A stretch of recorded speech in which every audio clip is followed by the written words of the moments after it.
이 시간 함께 봉독한 본문을 통하여 함께 나눌 말씀의 제목은 보아라입니다. 먼저 이번 주일은 교회 절기로 생각해 보면 주연절 두 번째 주일이라고 하는데요. 이러한 주연절의 의미는 주님의 나타나심, 주님의 현현하심이라는 의미로 하나님께서 자신을 이 땅에 드러내셨음을 기억하고 또 기념하는 절기입니다. 하나님은 예수님의 모습으로 이 땅에 자신을 드러내셨고 세상이 예수님을 알아보고 깨닫기를 원하셨다라는 것이죠. 그런데 세상 사람들이 예수님을 알아보지 못했을 때 예수님을 세상에 알리기 위해서 준비된 사람이 있는데 바로 그 인물이 침례 요한입니다. 잘 아시는 것처럼 침례 요한은 예수님보다 먼저 세상에 나와서 천국이 가까이 왔으니 회개하라고 외치며 물로 침례를 주었던 인물이지요. 사람들은 이러한 침례 요한의 카리스마와 모습을 보면서 혹시 그가 그리스도나 메시아나 선지자가 아닌가 하고 궁금해했습니다.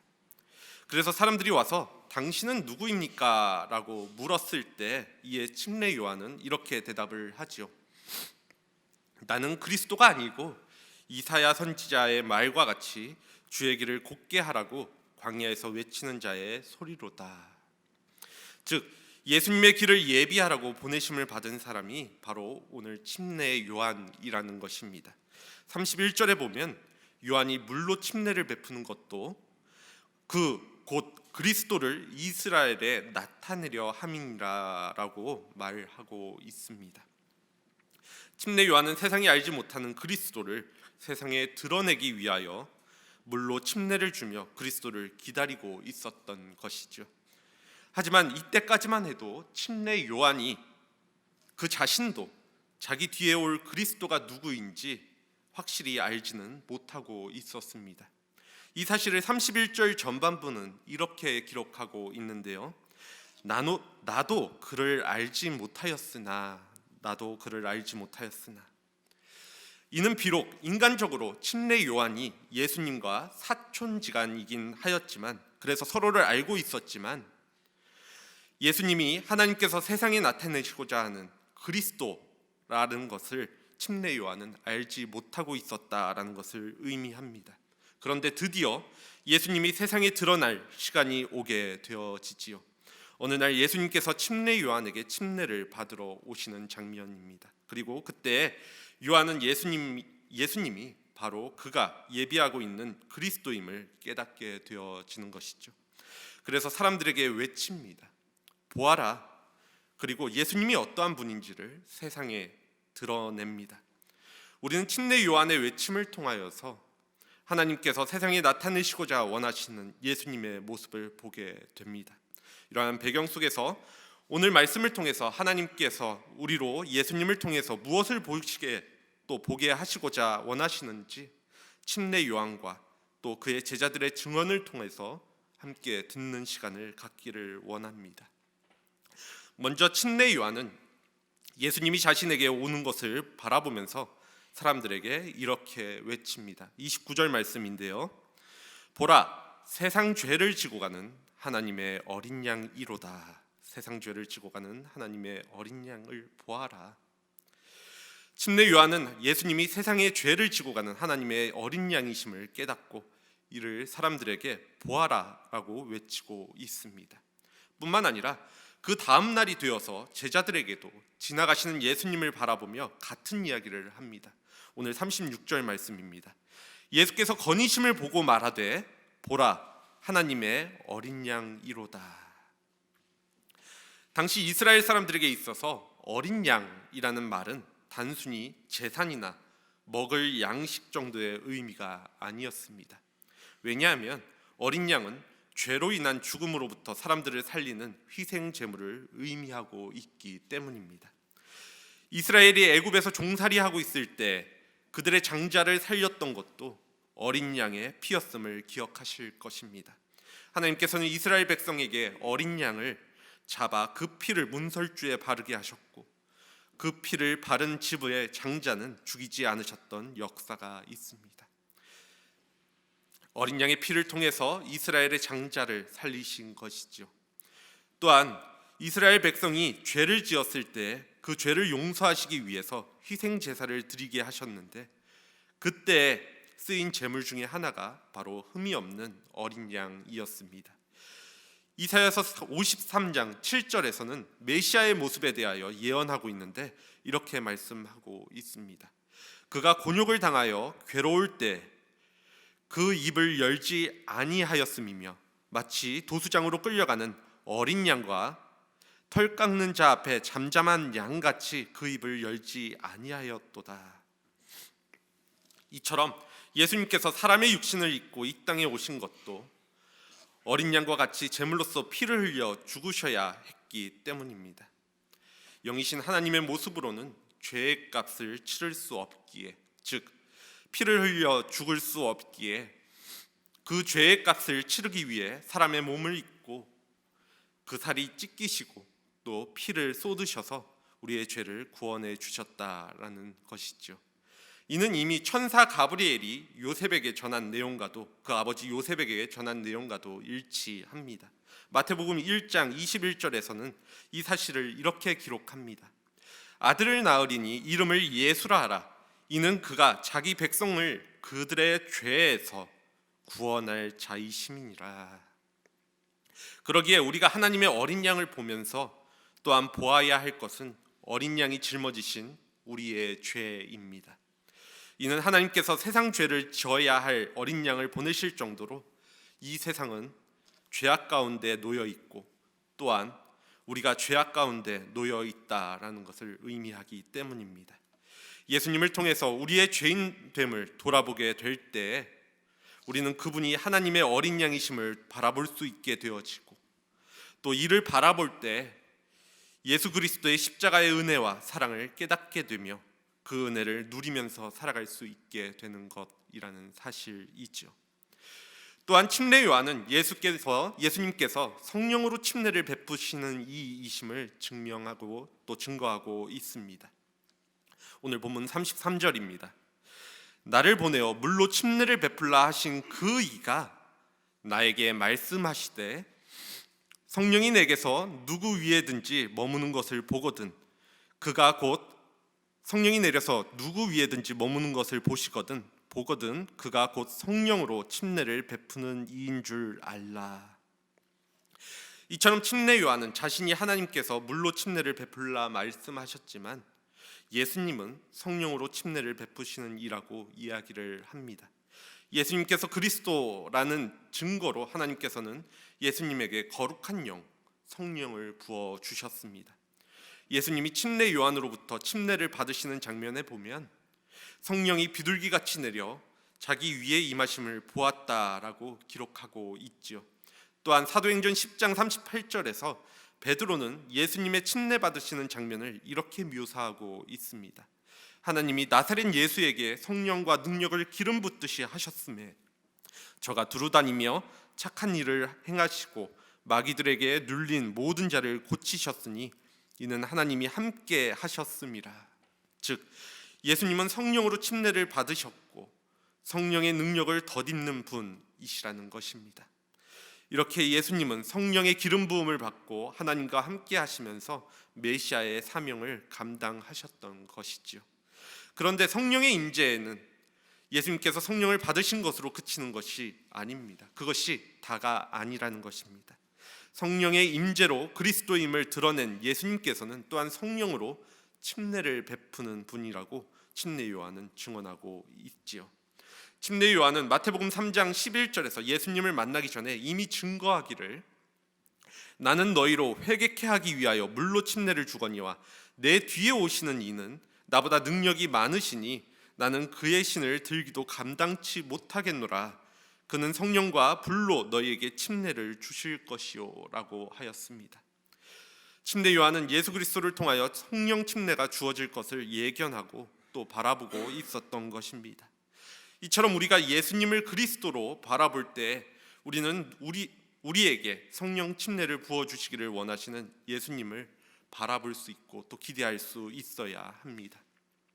사실 그리스도인은 성령의 기름 부음 아니면 제대로 신앙생활을 또 믿음 생활을 할 수가 없는, 또 하기 어려운 존재입니다. 우리가 성령의 충만함을 받아야 하는 이유 중에 가장 우선되는 이유는 성령이 아니고서는 하나님의 마음을 헤아릴 수 없기 때문입니다.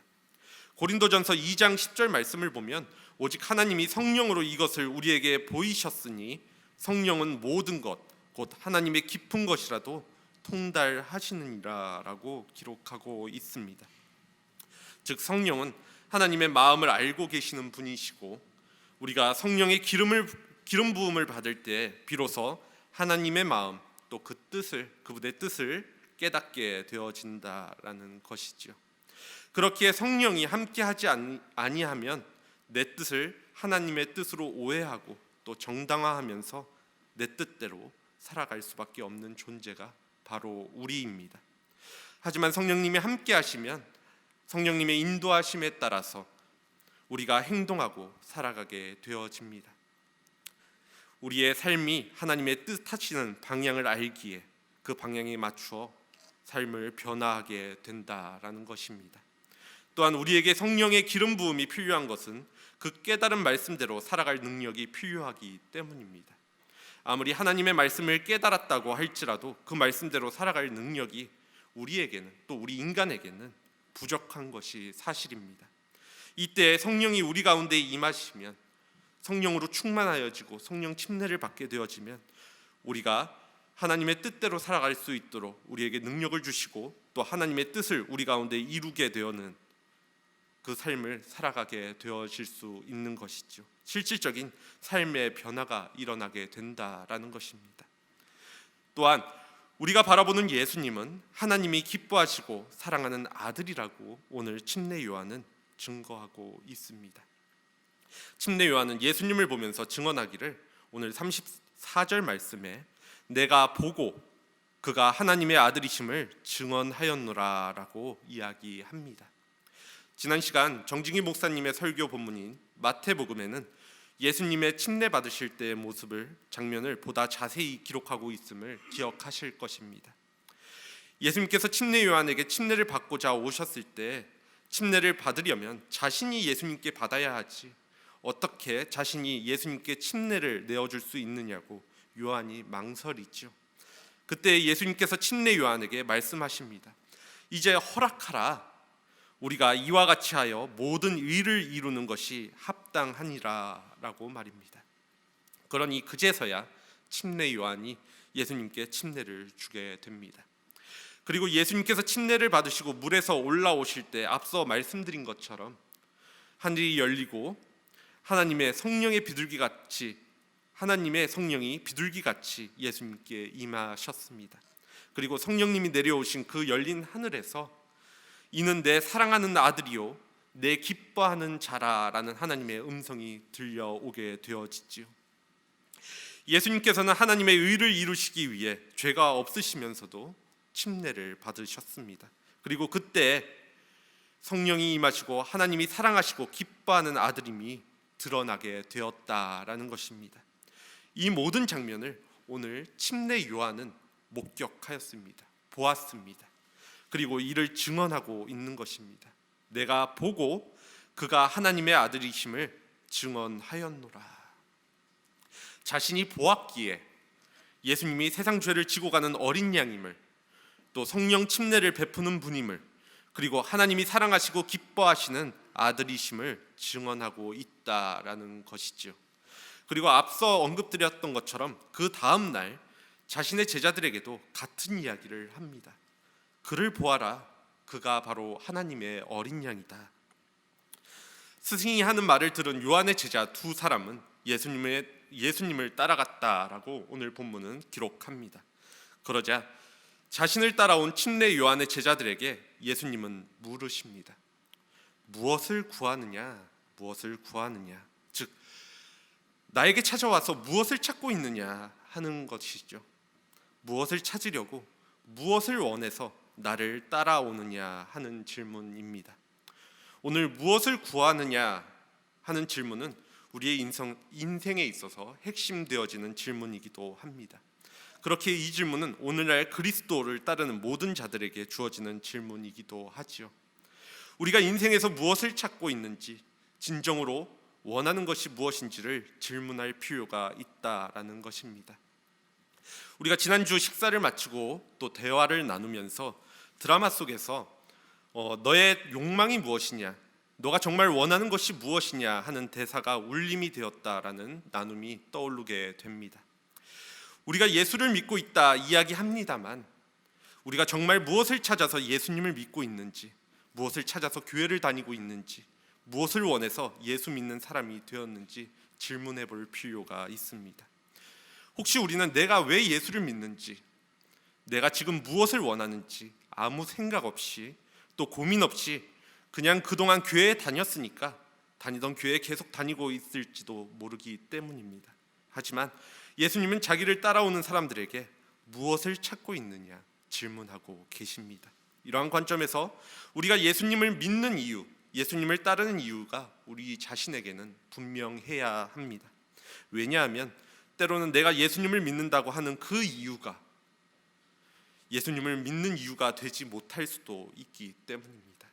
실제로 오늘날 사람들이 예수님을 찾는 목적, 그리고 교회에 나오는 목적은 실로 다양하지요. 자신을 위해서 이 땅에서의 나의 안위와 또 내가 원하고 바라는 것을 얻기 위해서 주술처럼 예수님을 믿는 분들도 계실 것입니다. 하지만 우리가 예수님을 찾는 목적은 죄의 용서와 하나님을 알고 교제함에 있어야 합니다. 그렇기에 침례 요한의 제자들은 무엇을 구하느냐 하는 예수님의 질문에 대하여 랍비여, 선생님이여 어디에 계십니까?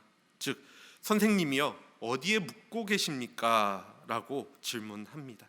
이 말은 곧 예수님이 어떠한 분이신지 함께하면서, 즉 교제하면서 직접 보고 싶다라는 것입니다. 요즘 말로 하면 신학이나 또 교리 이런 것들보다 더 중요한 것은 자신들의 스승 침례 요한이 하나님의 어린 양이라 외치는 예수님이 어떠한 분인지 그 예수님이 알고 싶다라는 것이죠. 이들은 그들의 스승 침례 요한이 그렇게 외쳤던 예수님에 대하여 알고 싶고 또 직접적으로 확인하고 싶어 하는 것입니다. 그러자 예수님은 긴 말 하지 않으시고 단순하면서도 또 핵심을 꿰뚫는 말씀으로 와서 보아라 라고 말씀하십니다. 그날 그들은 예수님이 묵고 계시는 것을 보았고 또 그날을 예수님과 함께 지새웠습니다.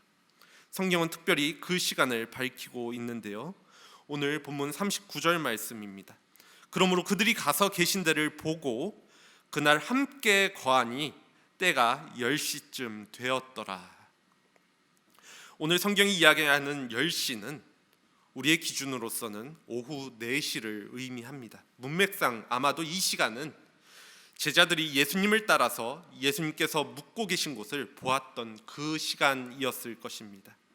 사실 성경이 이렇게 구체적인 시간을 밝히는 경우는 그리 많지 않습니다.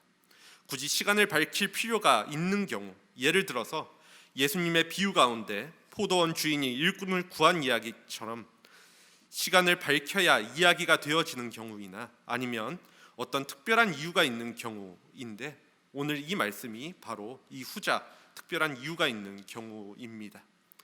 우리는 자신이 경험한 특별한 순간들을 기억하게 되어지지요. 일례로 여러분들이 자녀를 낳아 처음 보았을 때 그때가 몇 시였는지 다들 기억하실 것입니다. 특히 첫 아이를 낳은 시간은 대부분 기억하시겠지요. 기억하지 못하는 게 잘못은 아니지만 대부분 그 순간이 특별하기에 생생하게 기억나실 것입니다. 너무나도 특별한 순간이기 때문에 말입니다. 생명이 태어난다는 신비, 내 아이가 세상에 태어났다는 그 감격과 이런 감정들 때문에 일부러 기억하려고 해서가 아니라 그때가 강한 인상으로 남게 되어지는 것입니다. 자녀뿐만이 아니지요.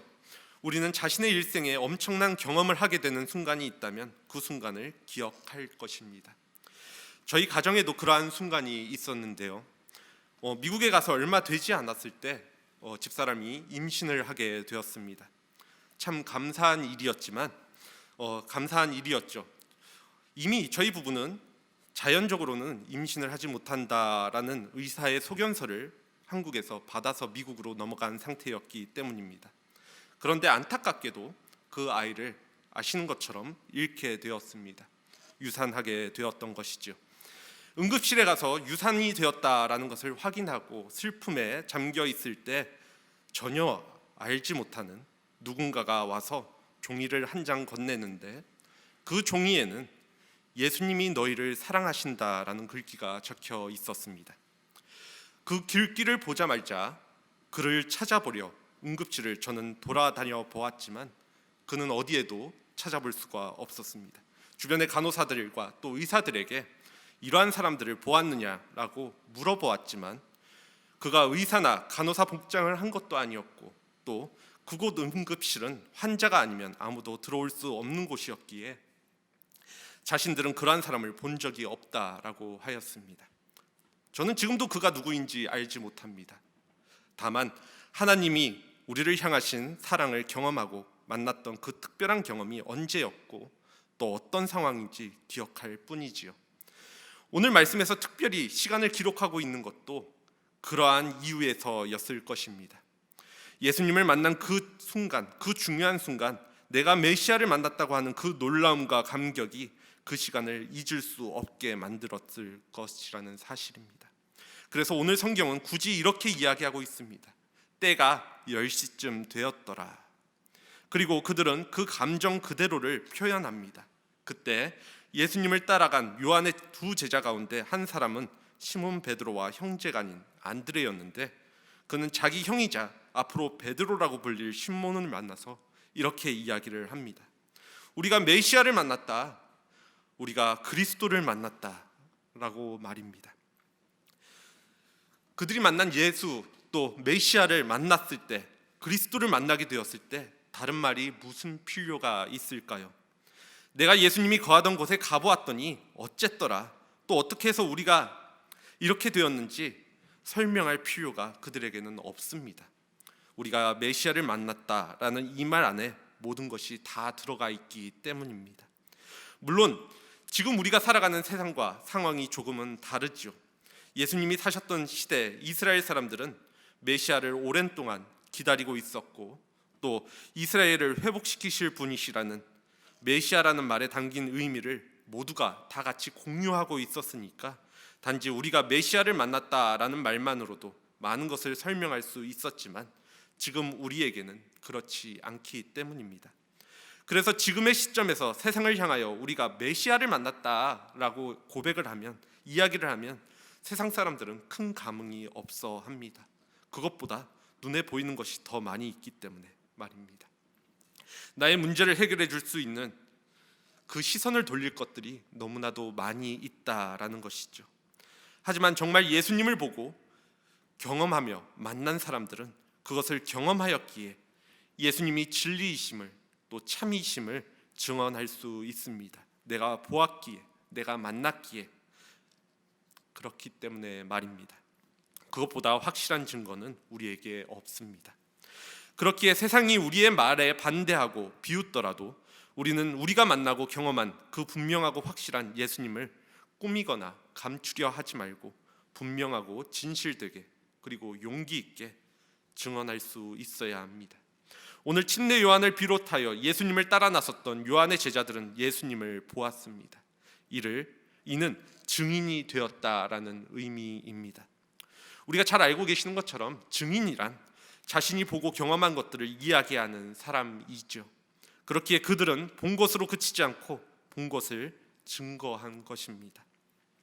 그분이 하나님이 보내신 그리스도이니 그를 바라보라라고 말입니다. 그들이 증언하는 예수님은 우리의 죄를 사하시려 희생제물이 되어주신 하나님의 어린 양이었고 성령으로 침례를 베푸는 분이셨으며 하나님의 기뻐하시는 아들로 구원자 되시는 메시아였습니다. 그렇게 그들은 예수님께로 사람들을 인도하였죠. 자기가 직접적으로 경험하고 또 보고 들은 것을 통하여서 말입니다. 말씀을 정리하려고 합니다.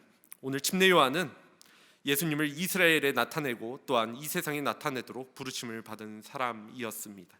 그리고 저와 여러분들에게 우리가 바라보는 예수님이 어떠한 분인지를 증거하고 있습니다. 또한 우리는 예수님을 제대로 바라보지 못할 때 우리가 어떠한 존재인지를 깨닫게 됩니다. 예수님은 우리의 죄를 지고 돌아가신 하나님의 어린 양이시고 성령으로 침례를 베푸시는 분이시며 하나님의 사랑하는 아들이자 기뻐하시는 자로 우리의 구원자 메시아 되십니다. 이러한 예수님을 여러분들도 보셨는지 또 경험하셨는지, 오늘 요한의 제자들과 같이 또 요한과 같이 예수님과 함께함으로 교제하셨는지 또 교제하고 계신지 질문 드려 봅니다. 그리고 이를 증언하며 증인으로서 삶을 사시는지 역시도 질문 드려 봅니다. 그분을 만나고 또 경험한 그 경험이 있다라고 한다면 우리는 그분의 살아계심을 증언하며 살아가야 하는 것이 옳습니다. 그것이 부정할 수 없는 진리이기 때문입니다. 오늘 침례 요한과 그의 제자들이 예수님을 이렇게 증언할 수 있었던 것은 계속하여 말씀드리지만 예수님을 보았기 때문이죠. 오늘 본문에서 가장 많이 등장하는 단어가 바로 보라, 보아라, 보다라는 단어입니다. 보거든, 보아라, 보고, 보시고 등등 계속해서 본다라는 단어들이 등장합니다. 조금 전 저는 침례 요한이 예수님을 보아라라고 말한 것은 증인으로서의 증언하는 것이라고 하는 의미임을 말씀드렸는데요. 마지막으로 오늘 본문 속에서 예수님이 시몬을 만났을 때에도 성경은 똑같은 표현을 사용합니다. 42절 말씀인데요. 예수께서 보시고 이는 반대로 예수님이 시몬의 증인이 되신다라는 의미이기도 합니다. 예수님께서 시몬을 보시고 그의 이름을 게바라, 즉 베드로라 하십니다. 이는 곧 우리가 예수님의 증인으로서의 삶을 살아가게 되어질 때 예수님께서도 우리의 증인이 되어 증언해 주심을 의미합니다. 성경은 예수님이 우리의 증인이 되어 주신다라는 말씀을 여러 차례 말씀 속에서 기록하고 있습니다. 마태복음 10장 32절에서는 이 사실을 이렇게 기록합니다. 누구든지 사람 앞에서 나를 시인하면 나도 하늘에 계신 내 아버지 앞에서 그를 시인할 것이요. 또한 요한복음의 저자 요한은 요한일서 2장 1절에서 나의 자녀들아 내가 이것을 너희에게 쓰면 너희로 죄를 범하지 않게 하려 함이라. 만일 누가 죄를 범하여도 아버지 앞에서 우리에게 대언자가 있으니 곧 의로우신 예수 그리스도시니라 라고 말씀합니다. 뿐만 아닙니다. 오늘 계시록 3장 5절 말씀에는 이기는 자는 이와 같이 흰옷을 입을 것이요 내가 그 이름을 생명책에서 결코 지우지 아니하고 그 이름을 내 아버지 앞과 그의 천사들 앞에서 시인하리라 라고 말씀하신다라는 것입니다. 즉 예수님께서는 하나님 앞에서 뿐만 아니라 천사들과 또 세상에서도 우리의 증인이 되어주심을 말씀하고 계시다라는 사실이죠. 예수님께서는 세상이 우리를 이해하지 못하고 때로는 오해하고 또 등 돌릴 때에도 우리의 편이 되어주시고 우리를 위해 증언해 주신다라는 것입니다. 그렇기에 우리가 예수님을 보고 또 만난 것은 우리 편이 되어주실 분을 만난 것과 같습니다. 우리를 아시고 우리를 변화시켜 주실 분을 만나게 되는 것입니다. 억지로 또 강제로 또 힘으로 그렇게 하지 않으시고 진리로 우리를 변화시키시는 분, 그렇게 우리를 거듭나게 하시고 언제나 기꺼이 우리를 위해 증언해 주실 분을 만나게 되는 것입니다. 그렇게 우리가 예수님을 믿는 것은, 예수님을 따르는 것은 바로 그러한 예수 그리스도를 믿고 따르는 것입니다. 그리고 이젠 우리 차례입니다. 우리도 보고 말해야 합니다. 우리가 만난 예수님을 사람들에게 증언해야 한다라는 것입니다. 보시라고 세상 죄를 지고 가는 하나님의 어린 양이 우리를 성령으로 충만하게 하시고 구원해 주실 메시아가 바로 예수 그리스도이시라고 말입니다.